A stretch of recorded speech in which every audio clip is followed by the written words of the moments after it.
Mandolotra ny fiarabana tompo-klasy tompo-vavy dia nitsoika avy atsimo atsinanana no mandrafitra ny toetry ny andro ny amin'ny ilany atsinanany Madagasikara iray manontolo iny sy ny mahazo an'izay ny ilany atsinanany Antananarivo sy ny ilany atsinanany Avoatany iray manontolo.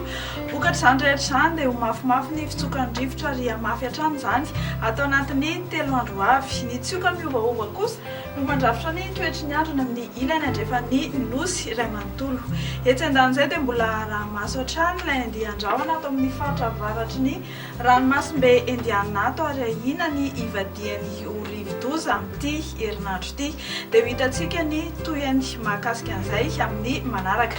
Toy izao manaraka izao kosa ary ny toetry ny andro no vinavinaina amin'ny rapitso amin'ny maraina dia latsaka ny orana malefaka ny aty amin'ny faritra Sava Analanjorofo Atsinanana ary mahazo ny faritra Mangoro. Ifandimy kosa ny rahona sy masoandro ny varofafito finanany atsimo atsinanana Nosy be Sambrano Sofia Boeny Melaky ary ny faritra Menabe fa ibalika be ny masoandro ny amin'ny faritra sisa. Ho amin'ny rapitso tolakandro dia latsaka ny orana tandrivindraona mety arahakotroka ny aty amin'ny faritra Dianasy ny Morotsiraki Sofia iny.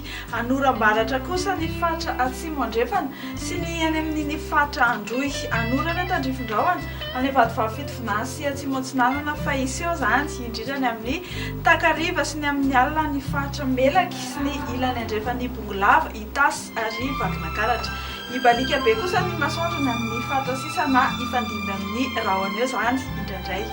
Mahakasika ny maripana no vinavinaina amin'ny rapitso maraina dia tsy dia misy fihetsehany firy no marina tamin'ny androany mbola 10 degré celsius hatrany no ambany indrindra vao vinavina ny Vakinakaratra. Ho amin'ny rapitso tolakandro ny maripana ambony indrindra dia midanika satria dia 9 degré celsius any atsimo andrefana any 10 degré celsius any Morondava sy ny manodidina azy ny aty amin'ny faritra ny Avoatany dia nelanelany 4 hatramin'ny 7 degré celsius ary ho anareo any amin'ny Morotsiraka Atsinanana dia 30 hatramin'ny 30 degré celsius.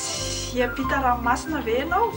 Tsara fantatra ihany reto manaraka reto. Ibalika be masoandro any Bangkok sy La Réunion. Ifandimby ny rahona sy masoandro any Milan sy Johannesburg. Anorana malefaka ny Comores maka endrika tandrivindraona izany any Paris, Maurice sy Seychelles.